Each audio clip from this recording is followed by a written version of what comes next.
Vous mangez quoi au petit déjeuner? Du salé, du sucré? Rien du tout? On dit qu'il est le repas le plus important de la journée. Mais entre notre temps de préparation le matin, nos goûts et nos besoins pour affronter la journée, difficile de savoir quoi manger au petit-déj. Alors on a demandé à 2 nutritionnistes ce qu'elles mangent vraiment le matin. Il est 22h30 et c'est l'heure à laquelle je prépare mon petit déjeuner. Ça va me permettre de gagner un petit peu de temps pour demain et puis ce sera meilleur. Alors je vais prendre du fromage blanc, je vais en mettre 2 grosses cuillères. Je vais ajouter un yaourt de kéfir, ça donne un petit acidité.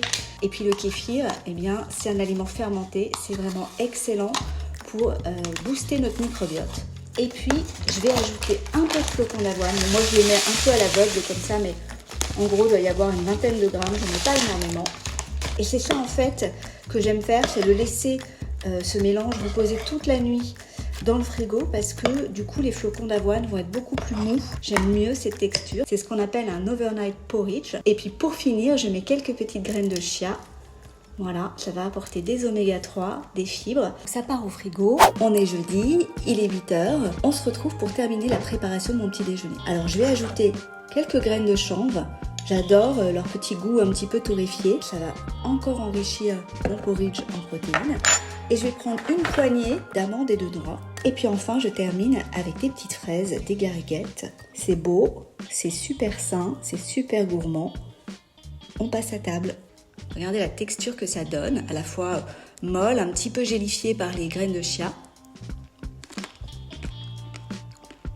C'est super bon. Mon petit déjeuner ne serait pas complet sans ma tasse de thé vert. Ça va apporter plein d'antioxydants, ça va me dynamiser. Pour moi, vraiment, le plus important, c'est que le petit déjeuner, ce soit un moment agréable, que ce que vous allez manger soit suffisamment rassasiant.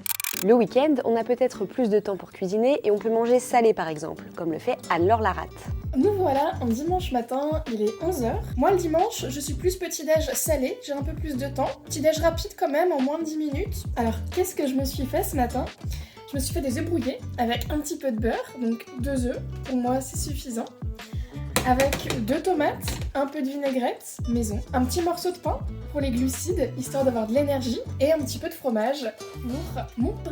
Les bonnes protéines entre le fromage et les œufs, un peu de tomate pour les crudités, pour le côté frais. Je n'avais pas envie de fruits ce matin, mais ça peut être très bien un bol de fruits si vous en préférez. Vous êtes plutôt végé, le fromage et les œufs ça vous dit pas? Il existe le tofu brouillé, et oui, c'est très bon aussi le tofu, vous allez préparer un peu comme les œufs. Et pour remplacer le fromage, ça peut être du beurre ou de la margarine, selon ce que vous préférez. Vous êtes plutôt sucré? Toujours un morceau de pain, un peu de beurre, pourquoi pas de la confiture, un petit laitage pour casser un peu le côté sucré et pour les bonnes protéines qui vont vous aider à maintenir la satiété tout au long de la matinée. Le but du petit-déj pour le dimanche, pour moi, c'est de prendre mon temps en regardant une série, un film ou en lisant un livre. J'ai le temps, je déguste et je profite de mon dimanche. Et vous, dites-nous en commentaire quels aliments vous aimez manger le matin.